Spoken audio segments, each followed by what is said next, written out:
be authentic. And I feel like when you live your life so authentically, I love making people feel good. And I feel like the studio is such a blessing for so many people, even being an athlete, from everything from eating disorders to, having girls be exclusive and keeping people out of circles and things like that. It's so important for me to be that authentic person that I am, know that I have a safe space for people, that whether they are struggling with whatever they are struggling with, or they just got a promotion and they want to come and have the best ride and celebrate, whatever it is, like the studio is a space for them to feel all of that and experience all of that. And we're here for them.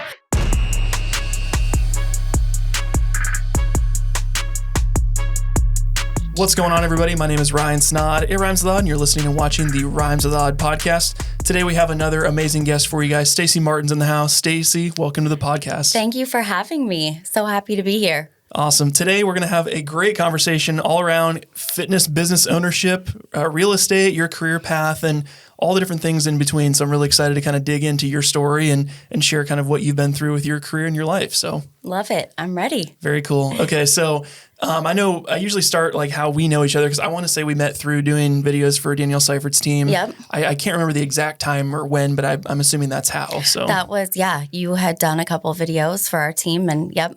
Okay. Yeah. I was going to say, I'm like, that's pretty sure how it all connected. Yes. So, very cool. Yeah. So I know before we kind of get into like the backstory and everything, I think it'd be helpful to tell people a little bit about who you are and what you do. So if you ran into somebody in like an Uber, an elevator, or a first time meeting, how do you introduce yourself when someone asks you who you are and what you do?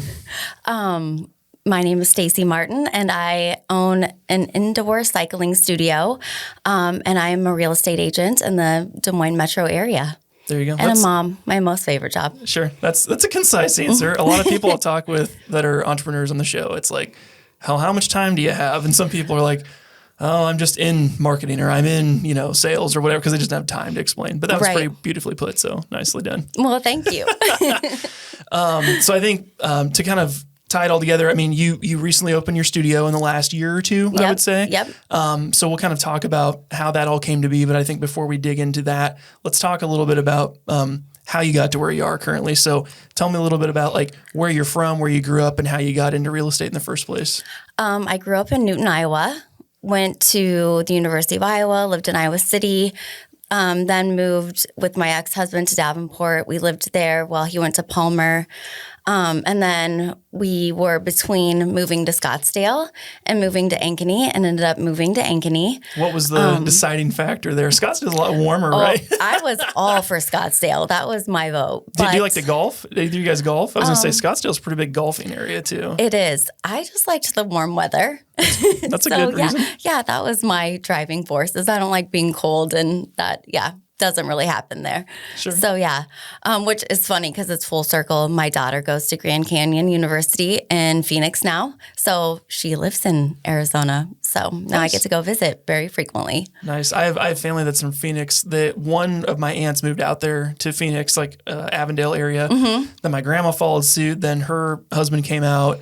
Then my cousin moved out there for a while, and then he has since moved back to Iowa. So we've always had like a little tie. But it's such an interesting place to go, I think. It really is. There's so much to do, and it's such a health-minded, it just really is everything from the restaurants to how people live their life, I feel like is different. Sure. Well, it's like if you go to like a beach town too, it's like absolutely. People are riding bikes, they're going surfing, they're on the beach, like it's a little different than here because there's not as much fun stuff outside like that going on. Yeah. I don't feel like going outside when it's, 0 below and the wind chill is 40 below. Sure. Yeah. Sure. Absolutely. So you guys moved to Davenport and then moved to Ankeny, right? Yep. Okay. Yep. Okay. And then lived here.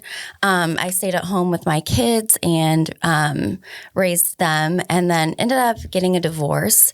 And when I did that, I had been helping some friends do some design work, worked with a few builders, and one builder was like, why wouldn't you just get your real estate license and sell what you are designing? And so then ended up just getting my license and absolutely loving that. I found out I loved the relationship side of it so much, and just building those relationships with people, and the growth that came with that. So that was the side of really real estate that I still enjoy the most. Sure. With the design stuff, were you doing like interior design, landscape, architecture? Like what was kind of the thing that drew you to it? Really, with builders, I would do everything from sitting down with an architect, designing the plan, how the house functions, how it lays out, to picking out the knobs, like all of the details. Sure. That's always fun. Yeah, liked to do all of that. So I've designed a few home show houses, things like that. And yeah, love it all. Keeps it interesting. Very much so. So when you started your own business, did you join a brokerage initially? Did you go off on your own? Like what was that process like? Because I know it kind of takes a little different mentality. Now you got to switch from being mom to being like, okay, now I got to like go and start a business from scratch and kind of get my feet wet in this new industry. 100%.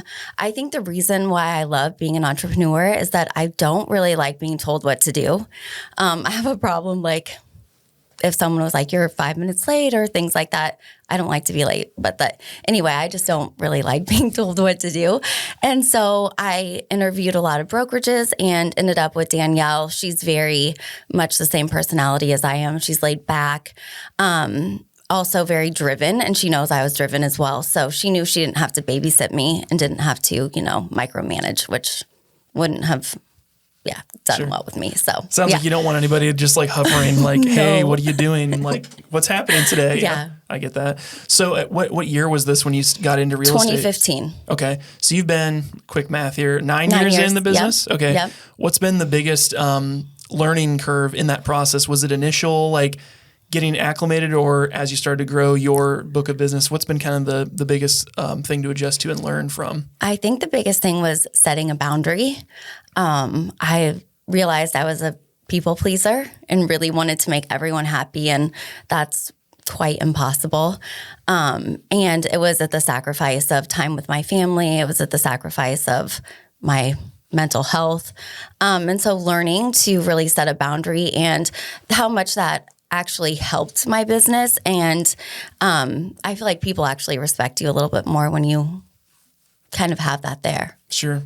No, I totally get it. I know one of Paige and I's agents when we first moved to Des Moines was one of those people that they'd text you at like 2 a.m. Like they're working all the time, which I appreciate it because I benefit directly from that. But I'm also like, go to sleep. It's okay. You can like get back to me in like 12 hours. Like I don't need an immediate response. Obviously, if we're in like an active negotiation, that's different. But like absolutely showings and stuff, like you don't need to be on all the time because I just know like that people will crack eventually when you get that going. Yes. And being a mom and a single mom was quite demanding as well. And they were and always will be my number one priority. So trying to find that balance was difficult, but realizing that just setting a boundary was what I needed to do. So right. Well, and I feel like if you let your clients know, and that was it. Here's what and who's gonna like be mad at you for being like for putting your kids first? Come on, right?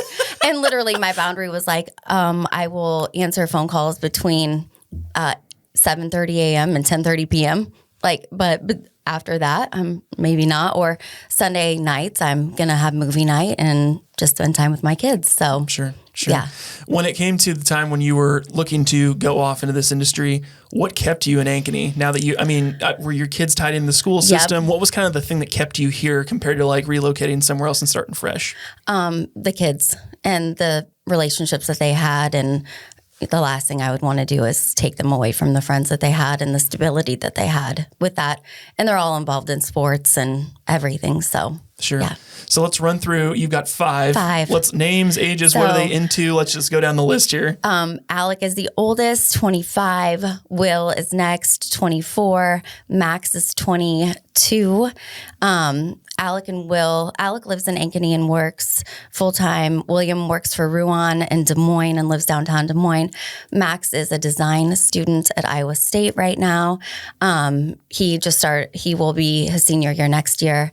My daughter Stella is at Grand Canyon in Phoenix, and she is 20. And then my youngest is Leo. He's 15, and he is a freshman at Ankeny. Very cool. Yes. That's hard to keep the ages straight. I feel like the older you get, you're like, okay. Because I know we just had our daughter a month ago, and someone's like, what was the birthday? I'm like, well, I was like half asleep when it happened. Let me like remember. I'm like, this is going to be I got to like iron these numbers into my brain so I don't forget them. So right. Yeah, it's a process. Of all the kids, who's the one that you would call in a crisis? Putting you on the spot here. Will. Okay. There you go. It's always good to know. And then there's always like, who's the one that's like always late or those types of things too. Yes. Yeah. You can always rattle those things off. The sensitive one, yes. Right. Well, that's good. I mean, I know my wife has her cousin has identical twin boys, and it's hard. They're like a year old, and it's like, well, how do you tell them apart? It's like, well, one's a little like this behavior wise, or when they smile, they have a little dimple here. Like you can moms can know, but the average person's like, I can't really tell. Yeah. So you're in the business. What was kind of the process that you got going in that? Were you considering like commercial? Were you looking residential? What was kind of the idea when you first got into the business? When I first got into the business, it was not commercial at all. It was just residential and mostly new construction because I did have some of those contacts with builders. And I knew I loved seeing that process and, a piece of dirt come to fruition with this beautiful house. And that was really a fun process to see. As it has progressed, I actually have realized I love commercial. And so I've been doing a little bit more commercial as my career has progressed, and I actually quite enjoy it. So interesting. Yeah. Do you have to have a different certification for commercial, or is it all kind of all encompassing? All kind of encompassing. Okay. I have like a new construction and a relocation designation, but I don't have a commercial, but definitely something I'll probably add in the next year. Sure. Yeah. And then it just depends on your clientele too. If you start dealing with people that are business owners, or they're in like they're needing lots for their business or whatever, it's like, well, why not just serve those people, then like send them down the road to another company or another broker, It's Absolutely. like a process there. Yes. In terms of like getting established in that, when did this, we'll talk about this next. You started a indoor cycling studio. Like, yes. You're going in 9 years in the business. Right. What kind of, how did this pop into your brain to want to start a business, or has this always been in the back of your head? Definitely was not always in the back of my head. My dad lived in San Francisco, and I had tried a few different workout places and had gone to LA one time. And there was a Soul Cycle, and actually went with Danielle and fell in love. Just absolutely, like, it was my favorite workout. I've done CrossFit. I was a national champion gymnast growing up. So my whole life I was a dedicated athlete, loved working out.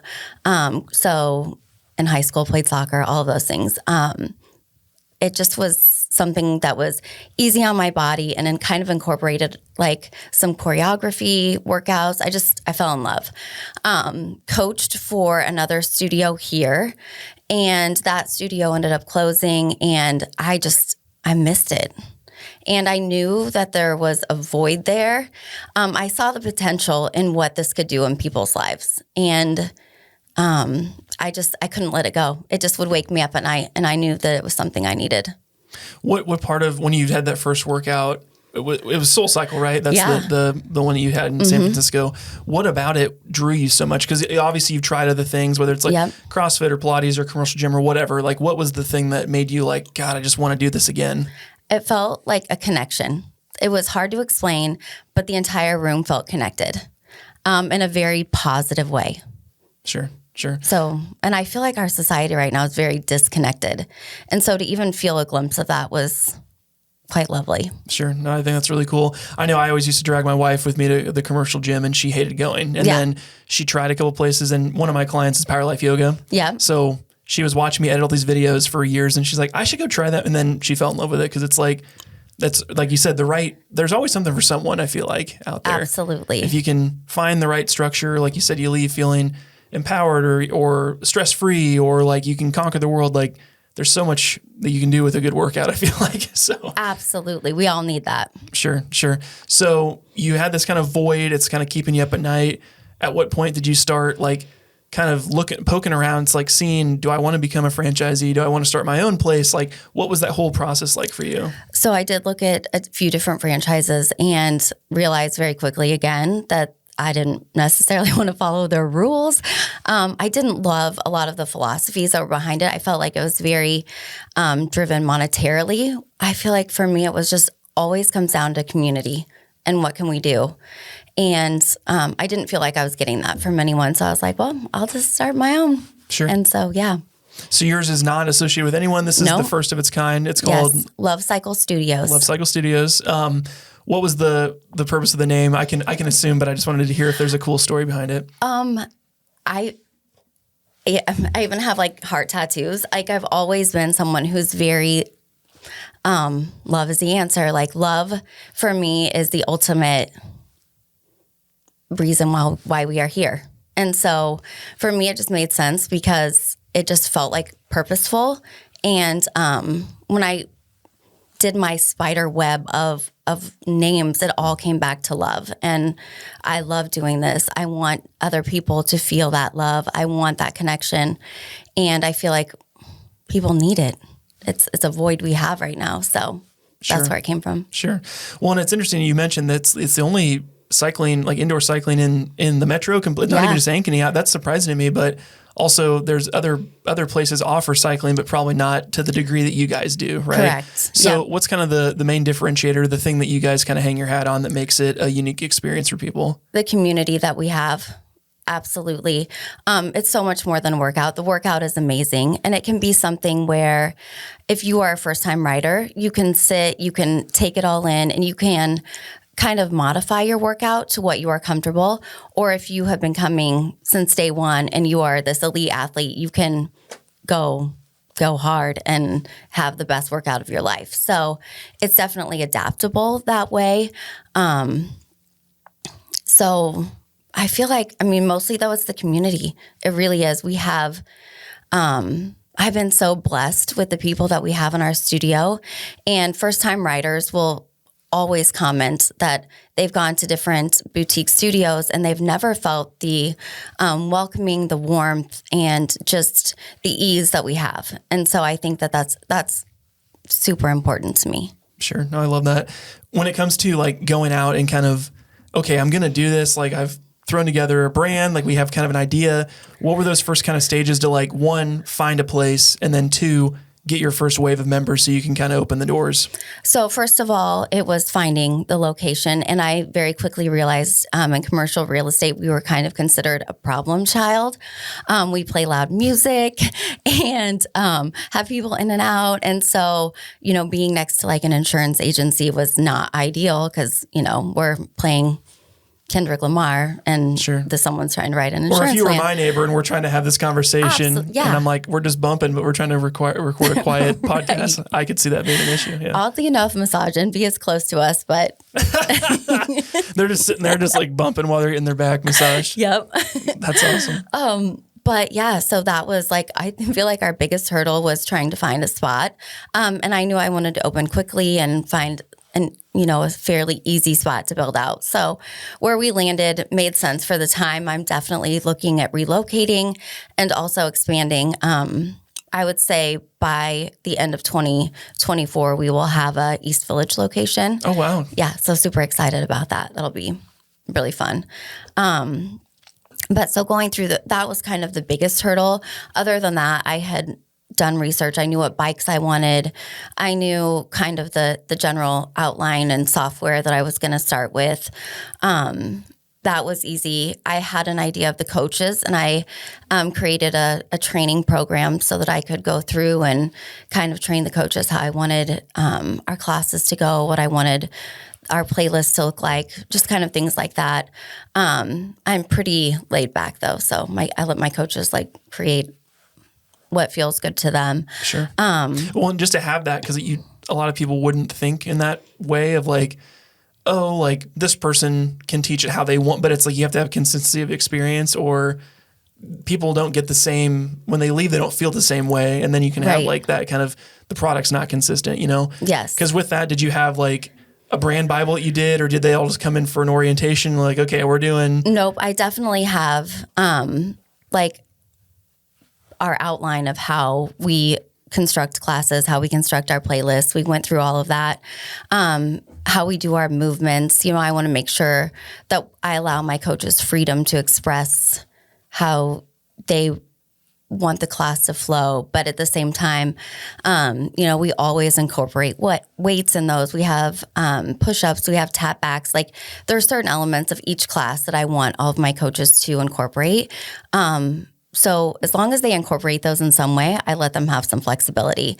I do like to always end our classes with what we call a connect song. And that's where just everyone, it's always an uplifting, fun song that we have. I mean, I just don't have a lot of rules other than, just very basic, but everyone so far we vibe really well together. And that is also, I'm very picky about who I vet them pretty heavily before we add any new coaches, because I want to make sure they're a good fit. Sure. So you found the current spot. It's on Ankeny Boulevard in Ankeny. Yep.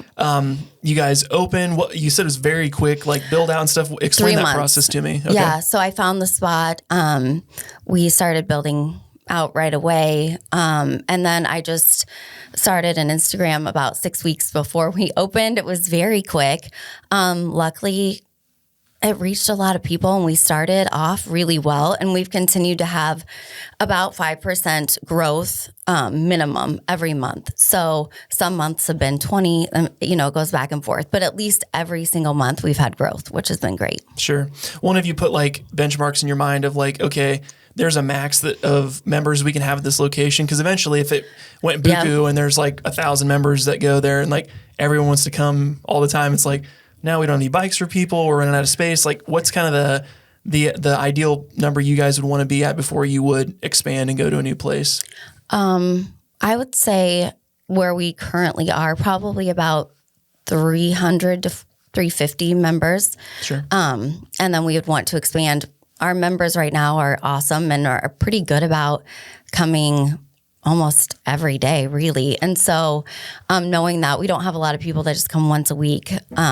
So having that 350 number means, basically how people have been coming, we'd have some pretty full classes. Sure. So, well, I always think boutique fitness is super interesting because the larger gyms, it's like, we want like a Planet Fitness or a low cost, high value. It's like, we need 20,000 members to be here. And we hope that none of them come, because if they all come, the place will explode because they can't support it. Where in your guys' it's like, we have our core group, but we want everyone to come because we're going deeper on like your impact in your community. And I think that's such an interesting dynamic, because then it holds you more accountable. So you actually come, because you're like, Becky, who's my next chair over or the next bike over, is always pushing me. So like, I gotta go because she'll be mad if I don't come. It's so true. Yes. And so we have 20 bikes. And so right now, having 5 classes a day and, 20 bikes, that, we're, especially our evening and weekend classes have been filling up. Some of our weekend classes have had wait lists. And so we're definitely getting to the point where expansion is ready to be looked at. Sure. So with this East Village location you guys have talked about, is that in the works, or have you guys found a location? Like, is that where are you at in that process? I'm super close to finding. I have it narrowed down to a couple. Okay. Waiting on bids for build out and different things like that. So it has to make sense financially. But sure. So keeping the Ankeny location and also just adding that East Village. Right now, Power Life is the only thing down there. So sure. I think it fit in so well too. Sure. Well, it's just a very walkable community, and again, like promoting the health, it's like having options for people that they can go and do those things, and not, it'd be so weird to live downtown then have to like leave downtown to go work out. Absolutely. Like there should be a fitness location for people to go get a sweat going. Yep. It's kind of an odd thing. There's not things down there. So I think it would work out well. So I know. And I love the East Village. Sure. Downtown Des Moines is growing, and it's so great. So yeah, good little walkable area. It is. It's always fun. I know when we're in town, people always want to go, like, there's some good bars down there, restaurants, stuff like that. So adding another dynamic to it would be good. Right. Power Life does a couple like collabs with Koa Cantina down there. And we're going to do a few with them this year as well. So we'll take advantage of their parking lot. We'll have an exclusive event in their upper level with a DJ who's going to do a ride. So some cool things happening down there already. We partner with like the Des Moines Women's Race and Dam to Dam, and we do those rides down there. And so we're down there anyway. Sure. A few times a year. So that's really fun. Cool. Yeah. I was just thinking randomly of like a promotion thing that could be funny is like go in a parade and like you guys have the bikes in the back of a trailer and do a class while you're getting pulled down. Literally, that's what I'm going to do at Summerfest in Ankeny. Are you serious? Yes. I was just picturing that. I'm like thinking of like, I'm like, that could be kind of funny. Like people are just doing a class. 100%. That's what we're doing. That's cool. Yeah. That's awesome. Yeah. Good call on that. There you go. I just literally popped in my head. I love it. Because I was like, what else could you do to like get, because it's a stationary bike, but I'm like, put the bike on a trailer and pull it around town. That could be kind of cool. Yes. That's cool. Okay. So in terms of like it being a unique offering, what was there other competition in the area, or was it more just like people having a Peloton at home? Because you guys were kind of at the end of the COVID rise and fall, because like Peloton exploded because of that, because everyone's working out from home. Yes. What's been kind of your comparison to the at-home stationary bike, but then also like other fitness options in Ankeny? When we opened, there was a cycle bar in town as well. And that was, I know a lot of people loved that as well. And for some reason, those cycle bars are kind of going away throughout the nation, not just in Des Moines. I really still think that the difference is the community that we have, and walking in and people feeling like they have a home and they have like the biggest group of cheerleaders behind them. We have experienced riders that have lost like a mom, or riders that have found out they have breast cancer, and just the riders in general will rally together, and a bunch of people put together a gift basket or, flowers. And it's just a very caring community that we have. And that is just organic. It's been just lovely to see. Sure. Well, and of course, like having variety of fitness options good, because I feel like there's a large percentage of the population that don't do anything. So if you can, there's room for everyone, basically. Yep. There's 75,000 people in Ankeny. Yeah. It's like, I'm sure all of them don't work out on a regular basis. Right. And I know we are not for everybody. But I do think once people actually try it, it is very fun. It's a great way to move your body. I do have, even like the male population is growing. We have men coming in. We do weights. It's definitely not just for women. It's loud music. It's fun music. It's just really great energy. This episode is brought to you by my company, Snod Media Group. Do you like the look and sound of this podcast? Of course you do. It's awesome. There are a ton of benefits to having a podcast. Sharing content online, networking with high-value people, and being a voice in your industry, and the list goes on. If your dreams of starting a podcast have quickly turned into nightmares, realizing how much stuff you have to learn and understand to get a published episode out every single week, I'm here to tell you that I can make your dreams come true, as long as those dreams are podcast related. We are now taking rentals for our podcast room here in the Snod Media Group studio. Gone are the days of spending thousands of dollars and setting up all of your professional camera equipment and probably screwing it up, learning how to capture and produce a professional level show, and probably screwing it up, learning professional video editing, posting social clips on social media, having a distribution calendar, the whole 9 yards. It sounds like a lot because, frankly, it is. And let's face it, who has time to do all that stuff anyway? My team and I, that's who. Let us take all of the stress of creating content off of your plate. Simply come in, sit down, record your episode, and leave. A couple days later, you'll have all of your files sent directly to your inbox. It really is that simple. Our quiet studio off the beaten path in Granger, Iowa comes complete with soundproofed walls, as you can see here, wood backdrops, as well as a neutral backdrop, and professional lighting. Utilize over $20,000 worth of camera, audio, and lighting equipment with this turnkey space. You can not only use this podcast room, but other parts of our studio to capture social media content or more conversational pieces as well. We have 3 different packages that can suit your needs and your budget. So let's bring those podcast dreams to reality. For more information about starting your very own podcast here at the studio, visit snodmedia.com/podcast. Now let's get back to the interview. We will pause here and go into our lightning round. All right. So I have not briefed you on these questions. Okay. These are just kind of fun questions to break up the middle of the conversation here. Let's see here. What is your go-to cycle song? You're losing the crew. They need a good song to get them in the groove. What's your go-to song if you're coaching? Anything Pitbull. Okay. Yeah. Anything Pitbull. Anything Pitbull. I think probably like the Anthem. Okay. Or Crazy by Pitbull. Okay. Or Collard Greens. Sure. Kendrick Lamar. Sure. Good options. I'll have to add those to my workout playlist. Let's see. Some of the odd tasks that you end up doing as a cycle business owner. What are some of the things you find yourself throughout the week Geez, the things I never thought I'd be doing. Wiping down bikes with Pine Sol, like cleaning them underneath, like all of the hair. Like I had no idea how dirty like that would be. Lots of taking out trash. Sure. Lots of that. Refilling water, and also just like collecting. I'm like a collector of all of the random things that I find in the studio. I have a huge collection of water bottles, sweatshirts, hair ties, just you name it. So people leave some things behind. Yeah. That's cool. Favorite place to go for dinner and drinks in Ankeny? Oh, in Ankeny? And whoever you say, you're not going to offend anyone that's not said, I promise. So. I probably anything Mexican. Sure. Like Hidalgo. Yeah. It's probably, I love a good spicy marg. Yeah. My family was just there Friday, so. Yeah. I tend to go out probably more in Des Moines. So, okay. Yeah.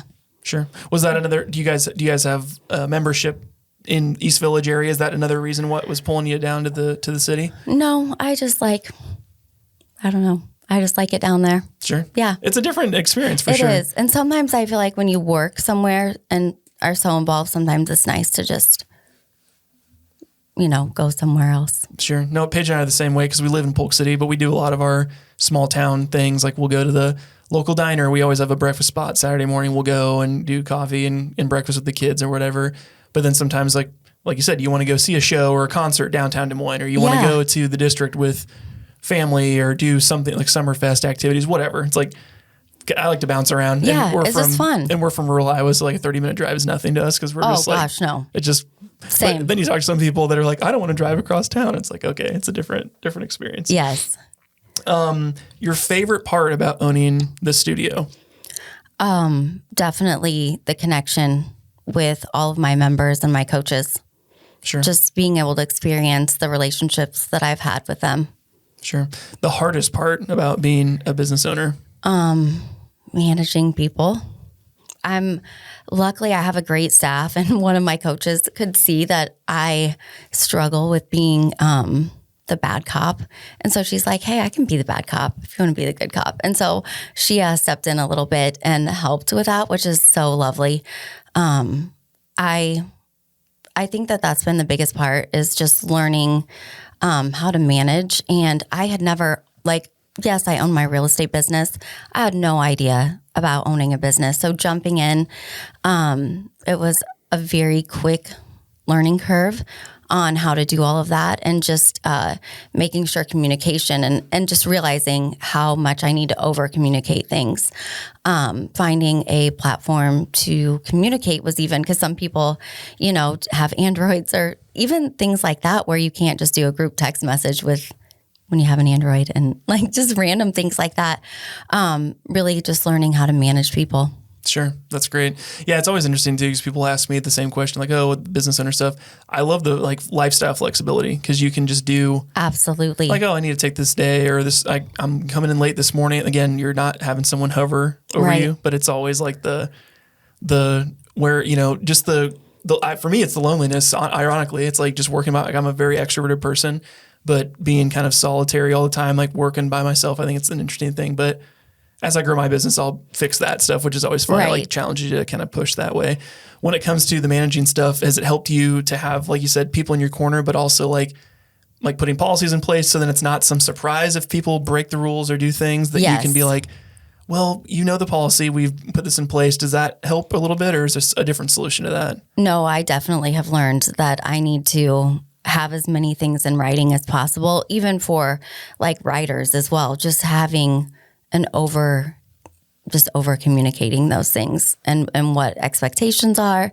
That has been something that, I've definitely had to learn. I just, people don't know, and what they don't know, you can't expect them to read your mind either. And so some people just look at things differently. So learning to make sure that we're all on the same page, holding monthly meetings and things like that have been very beneficial.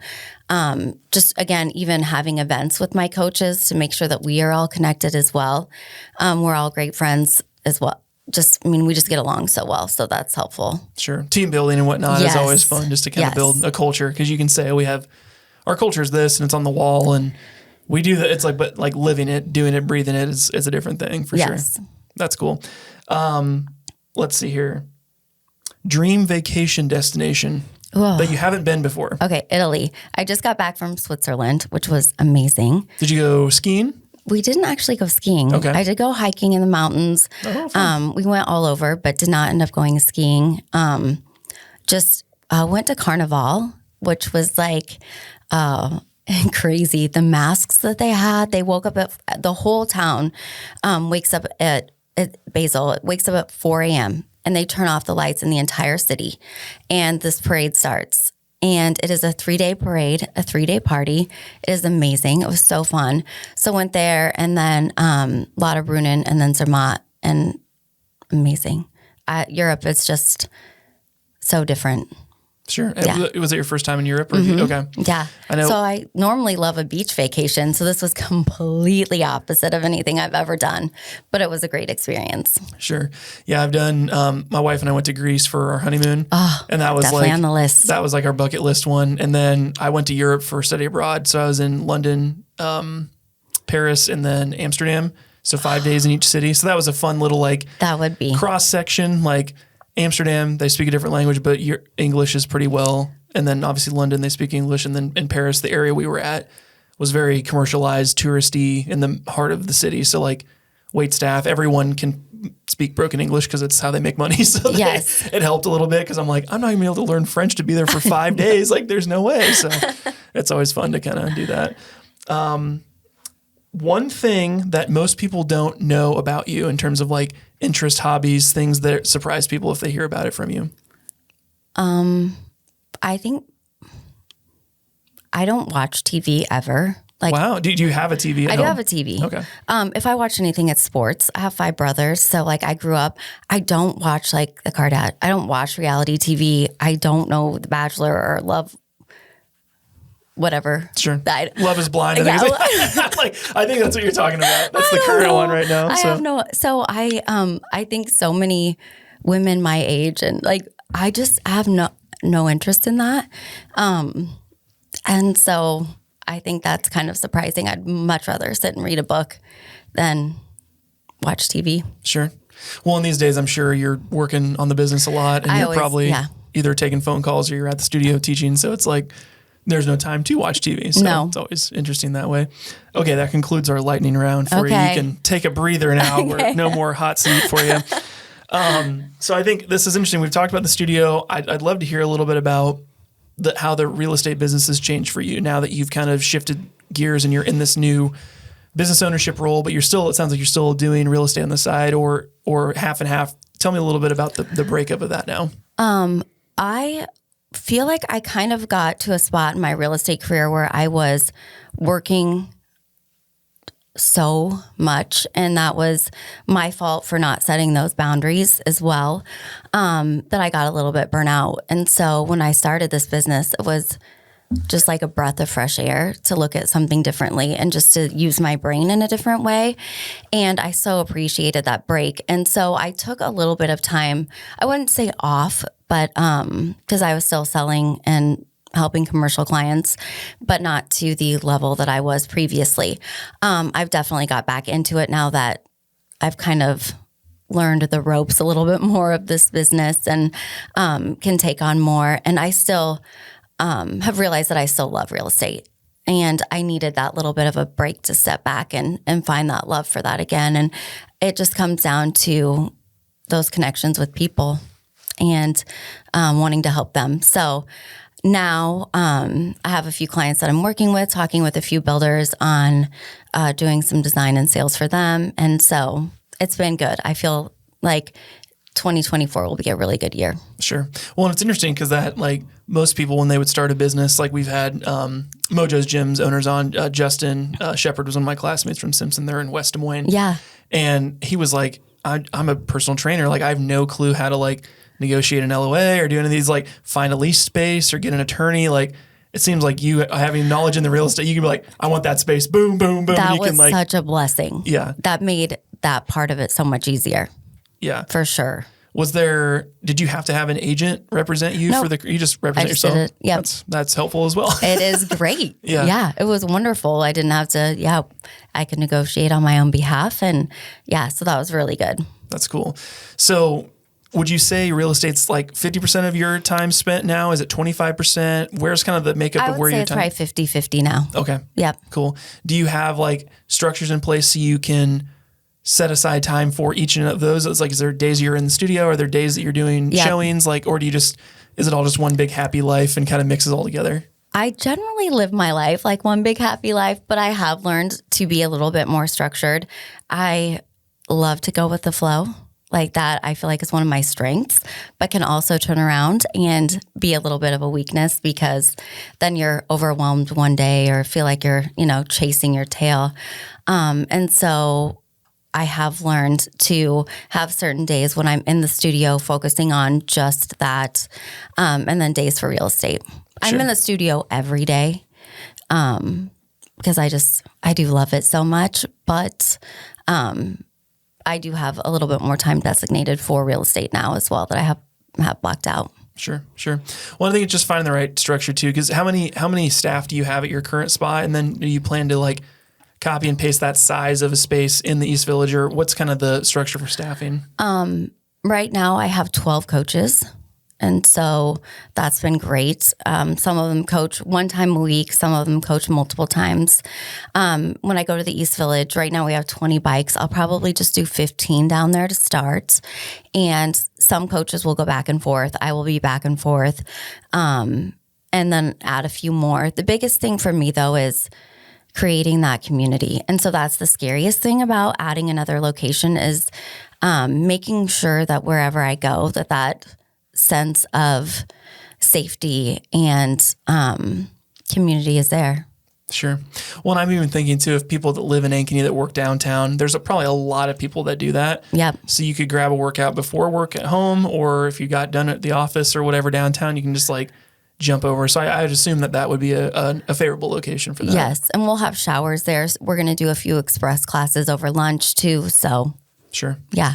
Well, it's with downtown being like the employer being down there, like all these high rises, you could easily be like, we'll bring your entire like a fun team building activities. Absolutely. Like do a class together. Cause I think like you said, it'd be fun to see some of the guys get in there that have never been on a bike before. So fun. We had Greenland Homes and Home Team Iowa. So we've had real estate companies come in and that was so fun because it was mostly men that were in that class. I've had the Ankeny boys swim team in and they killed it. I had some wrestlers in. The swimmers were a little better.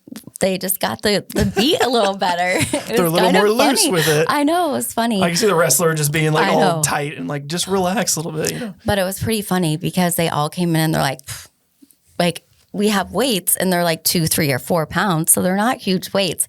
But by the end of a 5-minute song, like you're holding these weights out, and they were all they were feeling it. Sure, so it was pretty funny. And it was really fun. So I love that. Even to the point I would love to mentor some, especially young girls that maybe don't have strong female influences in their life. So I've looked at different programs and connecting and have reached out and working on some things with that. I'm more than happy to volunteer my studio, my time to make things better for where I just think that's so important. Sure. We need that. Because what would be a piece of advice you would give if you had a young girl that was wanting to start in entrepreneurship? Because it's kind of scary out there for anyone, but especially like if you don't have those strong influences for people, what would be a piece of advice you'd give somebody that's considering starting a business doing something like what you're doing? To just start, take one step at a time and do it scared. Just keep going. Don't stop because you're going to hit roadblocks. You're going to get no's. You're going to have people tell you you're crazy, you shouldn't do it, but just keep going. Sure. I love that. Because in terms of your journey, did you have any kind of like, it sounds like once you put your mind to something, it's happening type of thing. Was there any outside forces or people that said you're crazy, that said, oh, what are you doing? You're a real estate agent. You can't go do this. Like, were there any of these like outside noises, or did you just put your blinders on and go? There were a few outside noises. everyone really was like, this seems like a perfect fit for you. They knew how much I loved it. And I've always loved fitness. I've always been physically active. And I didn't really get any pushback as far as like, I think my biggest concern was people are like, how are you going to do this? You already work so much. You're a single mom. Like, how are you going to add something else to your plate? But where there's a will, there's a way. You figure it out. Sure. The kids got to come to the studio to see you a little more frequently. Maybe they'll get in on a bike. I think it's probably less sleep. I get up a lot of times. I'm at the studio at, pretty early in the morning, and yeah. Sure. Keeps it interesting. I think it's interesting too, like the reallocation of your time, because I feel like that was really interesting on the parenting side. What would you think, like at the number of kids, at what point did you have to change or adjust more of your, like who you had to be as a mom? Was it like 2 to 3, 3 to 4, 4 to 5? Like what was the number that made it like, okay, I've got to like completely restructure my day because they need more of me than I can give at the current structure? I think I have such a different perspective on that. I had my first son at 18. And so I started very young, and like my friends were all in sorority houses. So when I would go to class or I'd go waitress at the Brown Bottle in Iowa City, I would drop him off at the sorority house and they would watch him. And so it was very different. Then I had my second son and same thing. And then we moved to Davenport. I feel like it was just, I always felt like I was just meant to be a mom. Like I loved it. It's my favorite thing. They mean, anything for them. So I don't ever feel like I had to change anything in myself. It was always for them. Sure.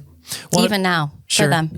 Well, that was one of the fears I had as a father of like having a second, because I'm like, I love the first one so much. Like you don't think you could love another one. Yeah. But you do. Yeah. And you're like, how? Like this wasn't in me before. Now here it is. It's like kind of an interesting realization, It just grows. It doesn't matter. Number 5, that it just exponentially grows. Sure. And even as they get older, but the only thing is the worry never stops ever.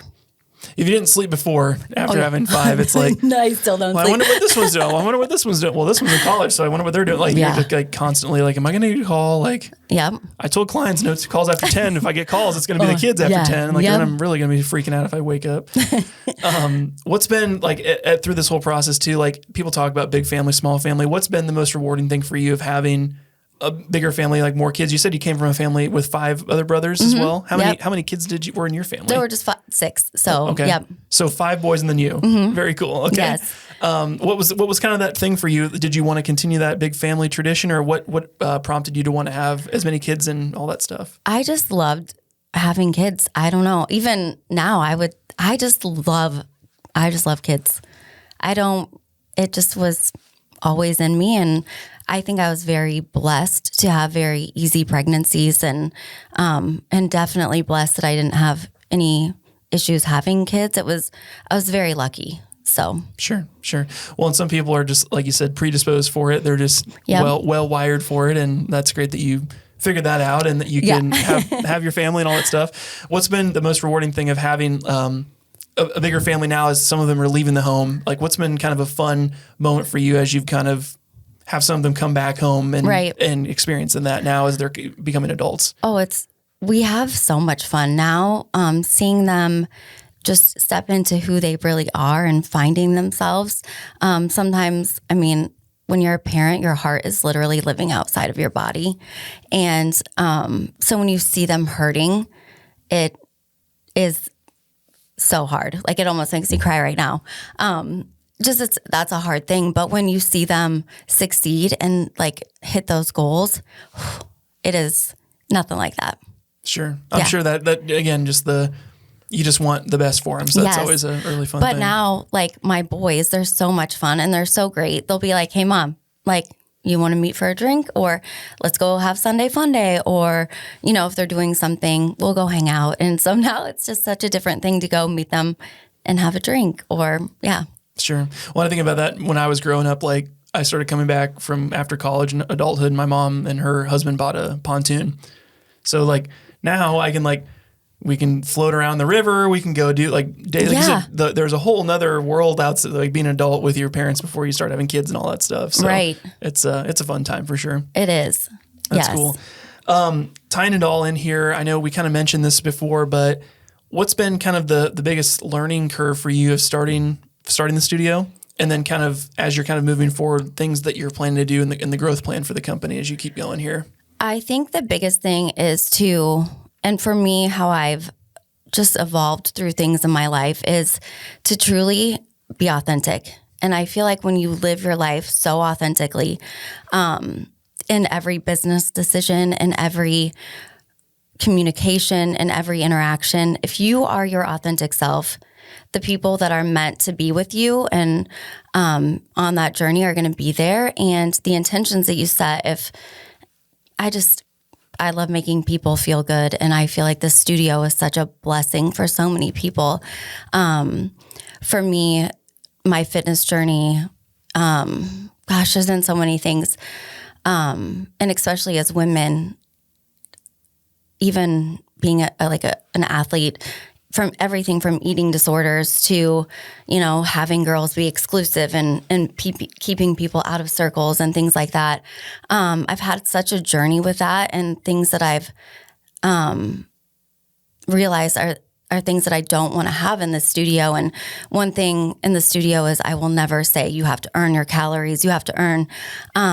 It's so important for me to be that authentic person that I am and know that I have a safe space for people, that whether they are struggling with whatever they are struggling with, or they just got a promotion and they want to come and have the best ride and celebrate, whatever it is, like the studio is a space for them to feel all of that and experience all of that. And we're here for them. And I feel like because that's who I am, that's kind of translated through that. And that's this community that we have. And it's been so great.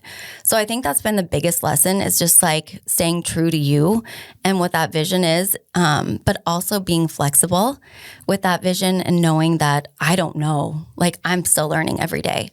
And if someone wants to teach me something, I'm so excited to learn it.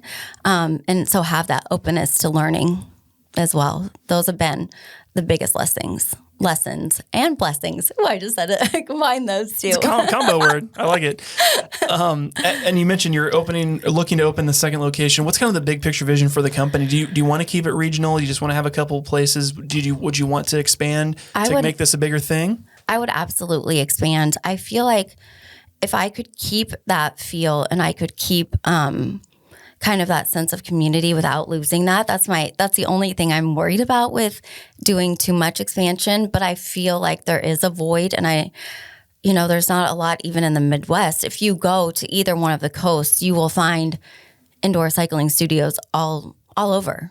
And even Omaha, Minneapolis, Kansas City, there's just not a lot. There's not one in Ames. There's not one in Iowa City. And, definitely this fits a young demographic as well. So we kind of can run the board with that. But I do see expansion.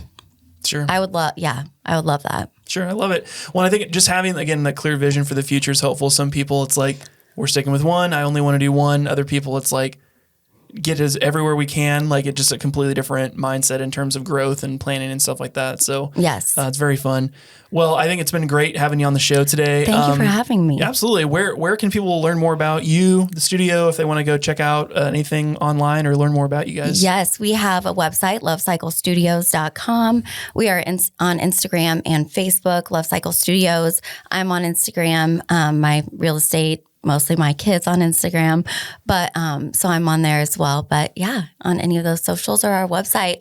And your first class is always free, so we'd love to have people just try it out and see if it's a good fit. Sure. But yeah. No, I love it. Okay, so final parting word of advice for anyone that's listening, female entrepreneur, somebody that's like young, hungry, that wants to start a business, or they're really curious. What's one final piece of advice you'd want to leave with them that you wish you had when you were younger? Don't be afraid to just go for it. Fear takes away so many opportunities that you could have because you're afraid to ask that question. You're afraid to go for that. Don't be afraid to ask the wrong questions, to look like you don't know what you're doing. Just don't let fear stop you. Just go for it. I love that. That's great. Thank you so much, Stacy, for coming in today, thank you being for on the having show. me. And if you've made it this far, you know what to do. Make sure to subscribe if you're listening on YouTube or Spotify. Give us a 5-star rating on iTunes if you're on there as well. And follow us on social media for clips from all the shows. My name's Ryan Snod. It Rhymes with Odd, and you're listening to the Rhymes with Odd podcast. We'll see you in the next one. Peace. Thank you so much for watching yet another episode of the Rhymes with Odd podcast. We really do appreciate your support. If you could give us a 5-star review on Apple iTunes, that makes a world of difference, guys. Also, if you're tuning in on YouTube or Spotify, make sure to subscribe so you don't miss another episode, and check us out on social media. Also, if you'd like to inquire more about our services here at Snod Media Group or learn about doing your own podcast for your own business, you can find us at snodmedia.com. See you in the next episode. Peace.